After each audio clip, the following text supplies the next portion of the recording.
Hello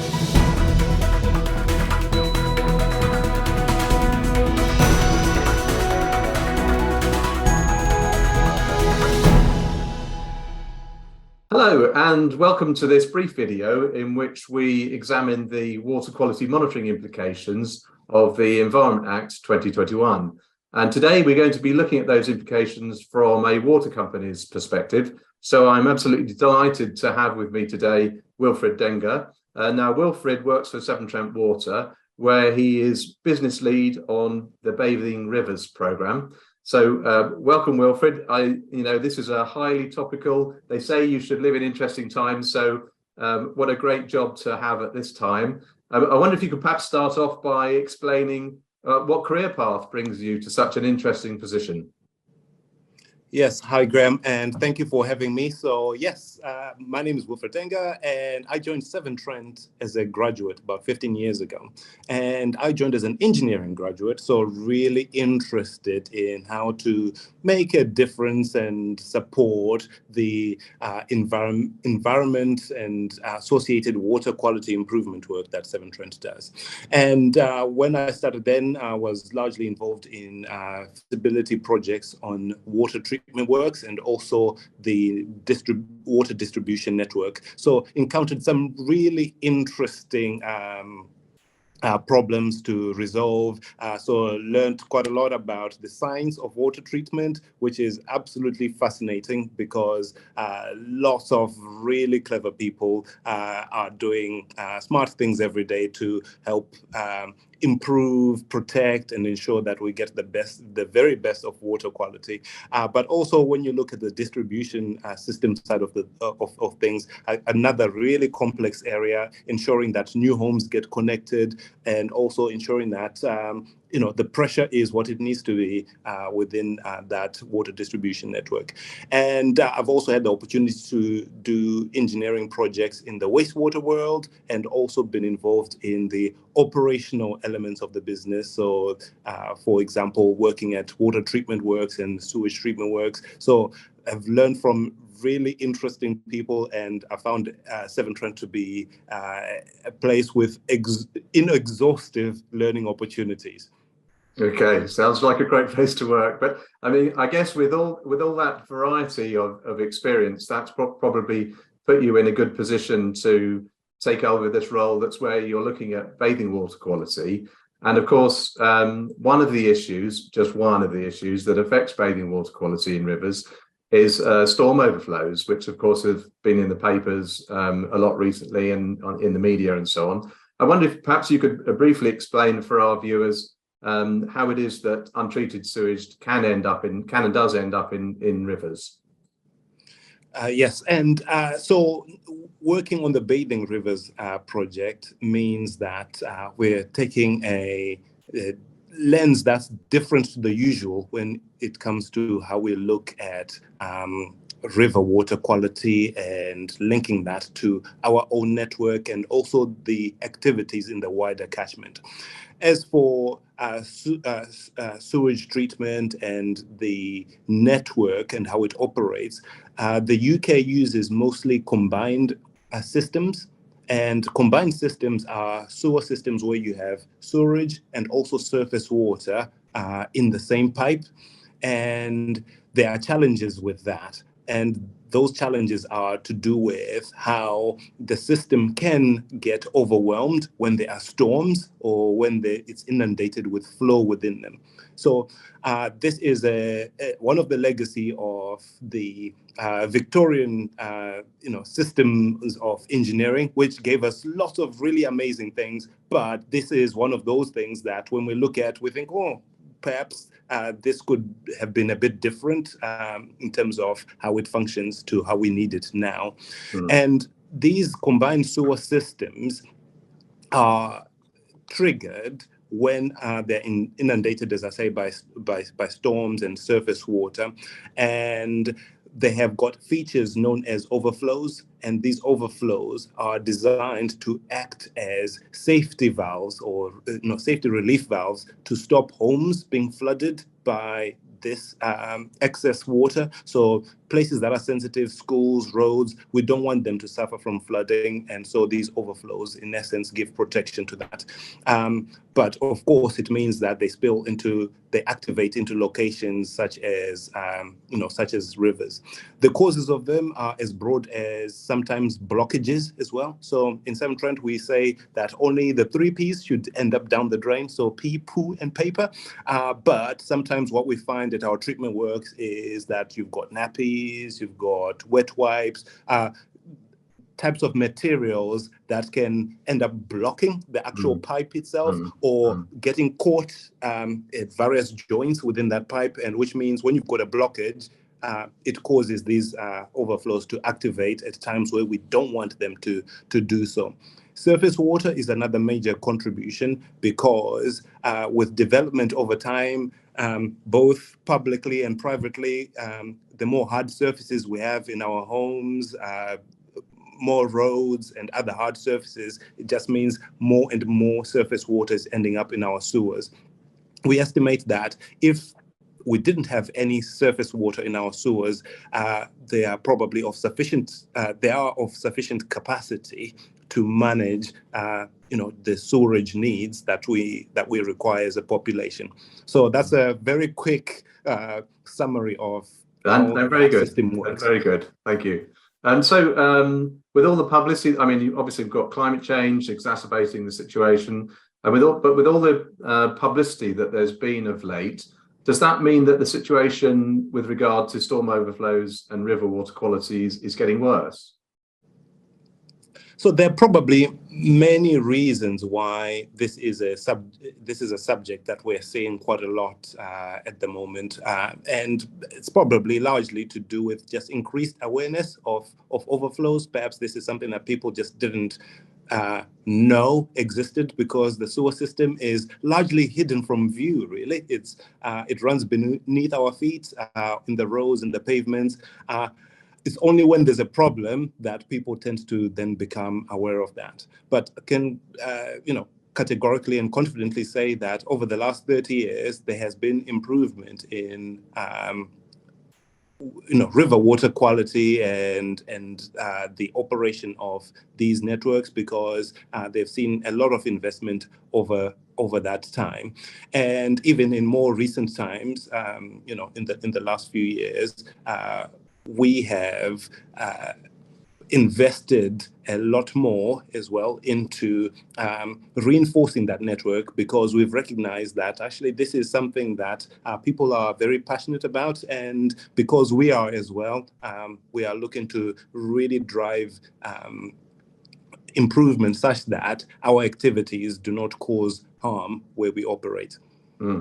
So what are Severn Trent's plans or objectives with regards to river water quality, and do they relate to the Environment Act in any way?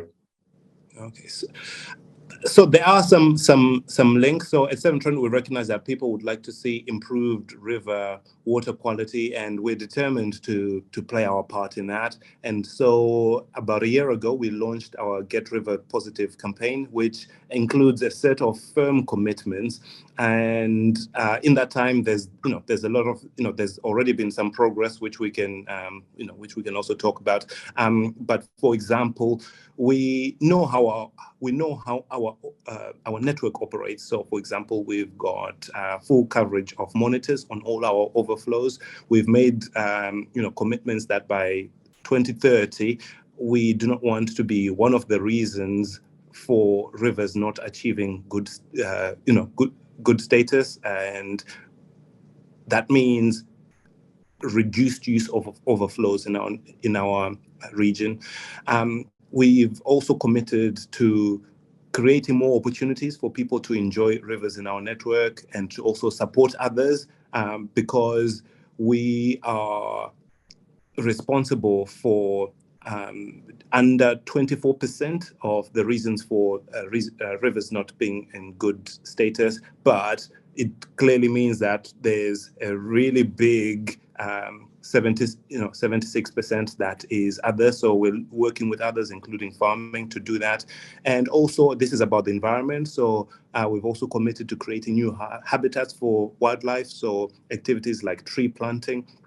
And we've also said we want to be open and transparent with our performance and plans. And so this is where I guess things start to align with the Environment Act, which has similar ambitions. However, our commitment and our aim is to deliver way in advance of these, government plans and government targets. So we, with our Bathing Rivers program, have, for example, started a set of projects that are looking at river water quality monitoring. So we're understanding how it works, investigating technology. We're also delivering some, UK leading use of technology to just explore, for example, the use of advanced disinfection using ozone at some of our sewage treatment work. So that will really take us a step beyond the current conversation and tell us the kinds of things that we might need to think about in the future. Okay. And I understand that the Environment Act will impose a requirement on dischargers to monitor upstream and downstream of their discharge points. Can you briefly explain how and when you're planning to do that? Because obviously that's quite a large undertaking given the number of discharges that there are into rivers in England. So I wondered if you could tell us a bit about Severn Trent's plans in that regard. Okay, so yeah, the Environment Act 21 was a huge and significant step taken in terms of looking at river water quality. But there are a number of steps between that moment when that took place to actually understanding how exactly things look like in terms of the actual monitoring and any other activities that are required. So at the moment, work is being progressed with regulators and other bodies who are being consulted to understand exactly how they would expect the requirements of the Act to be delivered. So this is not something that is absolutely firmly understood yet. So we understand that people are working on this. And in terms of our part, in terms of just anticipation. So with our Bathing Rivers project, we've already started deployment of some water quality monitors and starting to really work through just understanding the process and how things work. So we've deployed some monitors in Warwickshire and also in Shropshire. And so what that has given us is a step to really getting an insight into how the different technology options work and what is available. So some of the clear challenges are we've got areas that have got poor signal. We've got also areas where river level and river flow fluctuates dramatically across the year. So typically, yes, you would expect that in the winter when you've got more flow, you get higher levels, and in the summer that changes. But there's a question to be explored around, what does that, what are the implications of that? And also how do we as an industry alongside, all the regulators fully understand exactly what needs to be done? So work is happening with the, wider industry for that to happen. And for us as an organization, that's something that we will understand as regulators publish and share more. But certainly our project on the Bathing Rivers is looking to just help us just understand more about what we could do and what that looks like. And so, we're really glad to have already started, upskilling ourselves and getting more awareness in this area. Sure. And once that's great to hear that those wheels are in motion. Once the monitoring networks are in place, I guess one of the big challenges will be what to do with that data, because there's going to be an awful lot of data coming in from rivers all over England. And so how will you as a water company use that data to extract the value from it? That is an absolutely interesting question, because I think when it comes to data, there are different uses. There's what we can draw from that data to help target where we apply our investment, or to understand where catchments have got particular problems. So all of that is of real value, right? But there are also other expectations and other needs out there that also need to be reconciled with all of this. And so this is again where that industry-wide approach to just get to the point where there's a coordinated and a fully understood position around how best to make use of data. So again, that's not something that we have got full visibility of yet and fully understand yet. So regulators will be able to advise us on that. However, I think that whatever we can measure means we can then act on and be a bit more targeted in how we do things. And so the direction of travel in the future and how we use data means that we can implement solutions that support our customers' needs. So we found that from a recreation perspective, lots of people are interested in water quality in their rivers local to them, and so we hope that the outcomes of the consultation on implementation will take into account things like that. But as I say, on our Bathing Rivers program, we are already on that road of just trying to understand more locally how data works, how we manage it, and also how we ensure that we can present and view information in a way that will be useful for the catchments within which we operate. I also think that from a data perspective, it always helps when data is able to be understood and shared. From our own perspective, we know that will help, but clearly there's a much bigger picture which we will be able to be advised when regulators and wider industry are able to really pour into this and be able to feedback. And so with that, this is where I've been really interested in working with organizations who've had different technologies that they want to try and test, and we've worked with. And so that's been of really good benefit for us to be able to test different solutions and see what can potentially work and what can be used. Sure. Okay, well, listen, that's been really interesting. Thanks so much for your time, Wilfred. You must be a very busy man responsible for bathing water quality. So I really appreciate your time, and thanks very much. It is a fascinating subject, and really glad to be able to have this discussion with you. Thanks, Graham. Okay, thank you.